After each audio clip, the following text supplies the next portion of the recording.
The Buzz, Australia's only live, interactive social media program on free-to-air TV, is proudly brought to you by Zetagrid, Australia's award-winning provider of on-demand IT infrastructure for businesses that want reliability, speed and flexibility.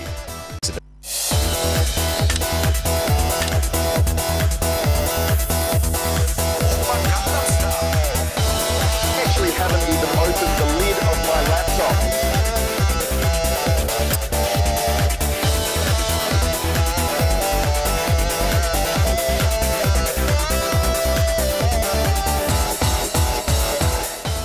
Hello, welcome to The Buzz. Great to have your company this evening. If you do want to join us at any time throughout the evening, just jump on Twitter, use hashtag The Buzz, and we'll even read out some of the better tweets there as well. Hello, Cookie.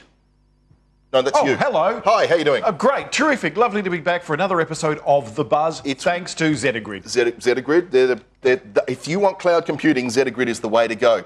Now, some say she's responsible for all of the funny-shaped clouds you see in the sky. All I know is that we call her Candace. Hello, Candace. Think a good cloud, huh? Yeah, and I kind of stole that as well. That's okay. It's If fun. you're a fan of Top Gear, Yeah, it's a Top Gear thing. That. That's Yeah. right. But it's good to be here, and we've got a good show, and we've got lots of interesting little tidbits. So looking forward to sharing them with you. Are they titbits or tidbits? Hey, keep it clean. Keep Okay. it a PG broad show. We've got a certain right? classification we've got to stick with. Correct. All right, now we've got some trends that we want to talk about. Hashtag spill was massive during the week. In fact, at one point it was just scrolling past so quickly I just couldn't keep up with it. Before we do that, Jason, I think there's something... Oh, hang on. I can't quite hear what's going on. This is strange. Before we get that, I think there was... no, hang on. We're crossing to something... Check this out. Now to a Muslim who was on his way to becoming a radical.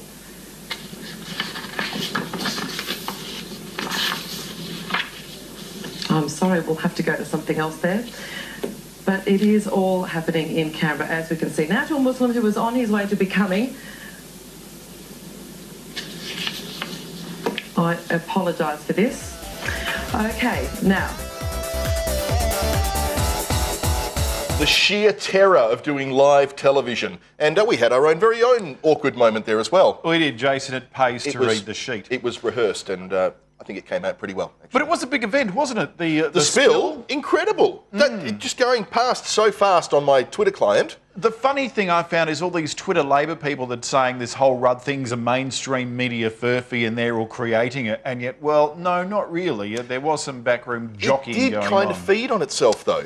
I mean, is that how these things happen these days? The 24-hour news cycle is so quick that it just kind of, it causes a positive feedback loop. Does it? But where did it start? Did it start with the media or did it start with Rudd? Chicken or the egg? Chicken or the egg? Yeah, well, who knows what you can believe these days anyway, because, you know, there's a lot of false information that comes out to put people off as well. Oh, I don't believe none of it anymore. I can't believe a single thing. But hashtag spill, there's still the occasional tweet being tweeted in regards to it. There was some wonderful, colourful memes, I guess, to add some humour in the Australian way when we have this kind of political calamity. And Kevin Rudd himself has joined the legions of people that are taking selfies. Well, he has, and that's one of the more interesting articles that's come out during the week because he's a big fan, apparently, of the kids. And the kids are a big fan of Kevin Rudd. Why? And so, therefore, he features the kids vote. in a lot of selfies. Kids don't vote. Well, the 18s to 25s do, and that's one of his primary demographics. And they like him. Why do you think they like him He's got over... something, man. He's engaging on social media in ways that a lot of other people aren't. But Candace, why would they like him over our first female Prime Minister? I mean, that was a watershed moment for Australia. Absolutely. A beautiful, proud moment, particularly as a female myself, was very proud when that happened. And But regardless of that, as a Prime Minister, she did things. When Kevin Rudd was in office, apart from his sorry, what he did was change his mind on a lot of things and got bogged down. He gave me $600. We remembered that. $600, yeah, so that big screen TV, thanks to Kevin. Yeah, that's right. But emission trading scheme, mining tax, all that kind of stuff, when it got a bit difficult, he went, maybe Then Julia's come along, and Endis and Gonski and all of these other things implemented. Worked with a minority parliament, moved more legislation through parliament in a period of time than any leader before her. I know, look, we're probably sounding very much like Labor apologists at the moment, but that's not how I see it at all. you know, we've got policies here that were implemented and they were good policies. Look, regardless, the Labor Party obviously had some internal problems, whether it be Julia's leadership, whether it be people behind her, whether it be the fact that there's a big problem with the union movement and the Labor movement in Australia as it is. Aside from that, as a Prime Minister, I think in future we'll look back on her differently. So let's swing it back then to what Rudd's doing at the moment with social media. So it's not just Twitter, it's Instagram as well. Yeah, I mean, Tony Abbott gets on a bit as well too. I guess they have to, and maybe the difference between a Julia and a Phil Rudd, Phil Rudd, that's his brother. Used to be the Foreign Minister, Kevin, is that Kevin will do it because he sees the real mileage in it, whereas Julia probably doesn't. She is more focused, I guess, on politics, government, that sort of thing. Similarities between Julia and Tony Abbott when it came to social media, very polished presences, very policy focused, which is great for a lot of people and probably the majority of Australian voters, but not the kids. The kids kind of crave a bit of reality, you know, in their social media interactions. That's where Rudd's kind of got it right. He's tweeting happy birthday messages to random kids born in 1991 and he's taking selfies saying, yeah, you know, here I'm hanging out in Parliament House. It's that, for lack of a better term, he's showing some skin. He's really giving us a glimpse as to who he really is, and I think that's resonating with a lot of people. Yeah, I just wonder how much of it is abject hypocrisy, though. I mean, I know earlier today, he was schmoozing with the press gallery. Yeah. You know, what are you there for, Kevin? He's certainly more of a schmoozer and he's more of a PR guy than the other PM was. But then who knows? How long is he going to be in office for? Oh, who knows? Yeah, who knows? He knows when he calls the election day. Now, Candice, I know we talked about this previously, but Vine and Instagram. Yes, we mentioned last week that Instagram video had come along as a direct competitor to Vine, and now that some statistics have been revealed, it kind of is painting a bit of a grim picture for Vine, which is owned by Twitter. Since Instagram video has been introduced, apparently there's been up to a 40% reduction in the amount of Vine videos being shared on social media, which is not necessarily a good thing. Yeah, but most of them are total rubbish anyway, aren't they? Well, it's not a format that really appeals to me. You know, we kind of divvy people up into two categories. They're content creators or they're kind of lurkers. I'm a bit more of a content creator, and I don't know, for some reason, making short videos of myself doesn't appeal to me as much as just a quick selfie snap kind of thing. The kids are really loving Vine because what you can do with Vine is make these completely random videos of you know, farting, picture of a duck, farting again. Oh, I accidentally stepped on it. And, you know, 13-year-old goes, oh, it's brilliant. And it's really good for that kind of short, simple, Snapchat basic. is also of value there, isn't it? Because you can make it so that it disappears after they've seen it. Yeah, but that's for another thing. That's more about sending selfies without, you know, getting caught under any sort of pedophilic law because you're underage. Anyway, now, we'll have to see. Twitter is an ad platform. Yeah, well, it has been. I think it's the 3rd anniversary of sponsored tweets coming out, which is, you know, wonderful news for Twitter. And now some statistics have been revealed, sort of giving us an idea of how successful that has been.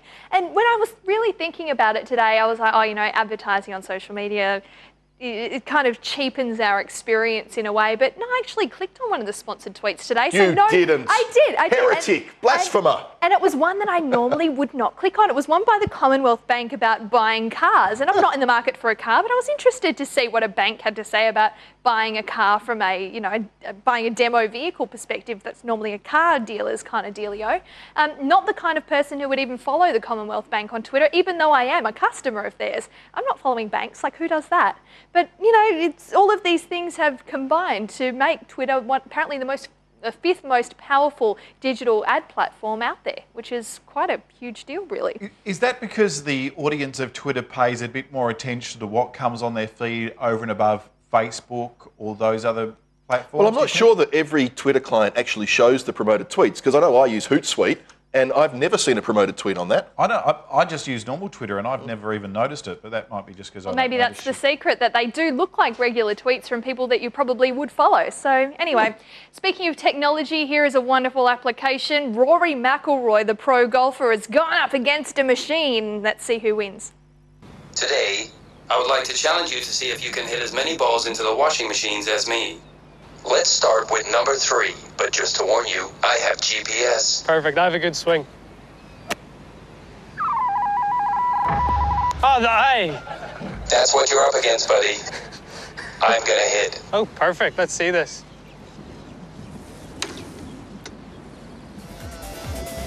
Oh!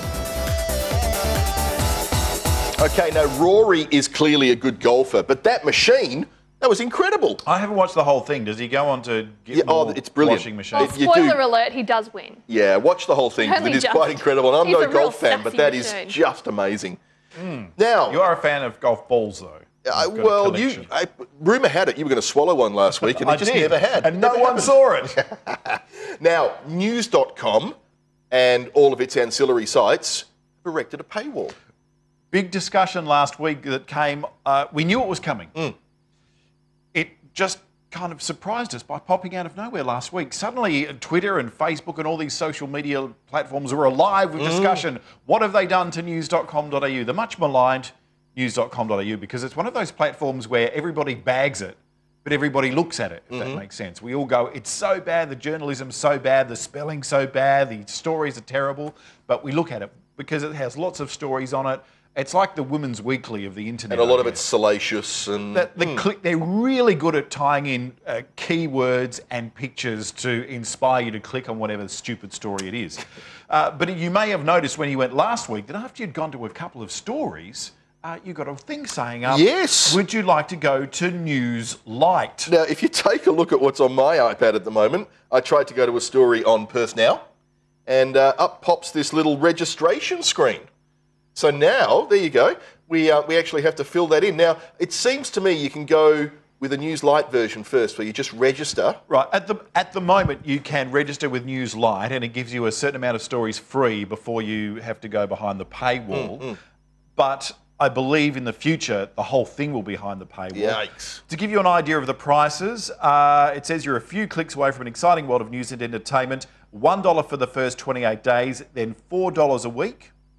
For your full subscription. This doesn't include Sunday stuff, which is $1 for the first 28 days, then $4.50 a week, which includes your Sunday Times, which is owned by News Limited here in Perth, and also includes Perth Now and news.com.au. So I think that people like WA Today are going to be the real winners out of this. And the West.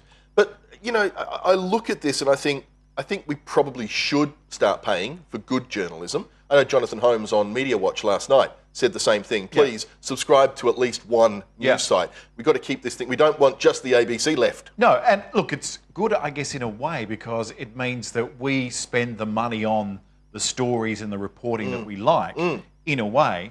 I think maybe the downside is that the websites will be more inclined to give you those stories that are popular and not necessarily newsworthy. And not in depth. They're going to be very easy to digest, very quick to go through. And it's going to be hard finding the kind of news site that gives you the information you want. Google News, still free at the moment, so you can check that one out. Oh, I will. Candice, Facebook Performance Report. What's that all about? Well, because some people really don't have anything better to do, some number crunchers have compiled a list of the top 30 Aussie brands, Facebook pages and industries using the social media medium.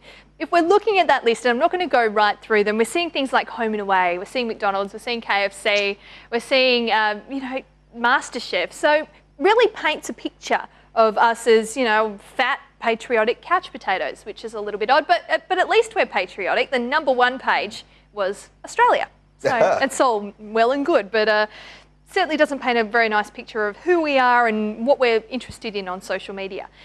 We don't hear too much about Yahoo these days. Their heyday is perhaps past, or maybe they're looking for a resurgence coming soon. There's been some mixed news for Yahoo during the week, with the team announcing some sweeping changes to their mail service, so including better integration with Flickr among some of the many changes.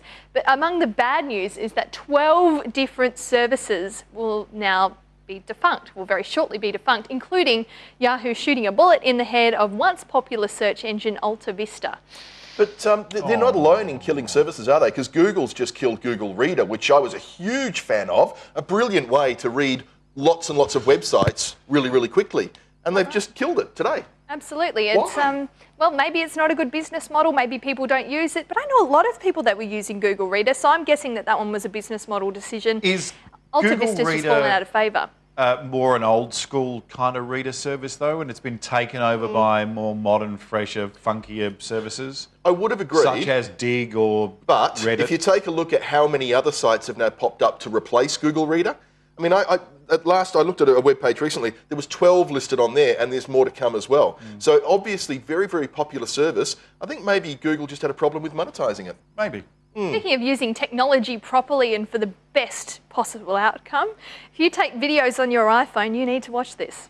No, don't you hit record and no, then upload online and no, we can't see all the picture. No, it's a vertical video cry. You should turn your phone. Your video should be filmed in landscape mode, or there's black space on each side makes me want to cry.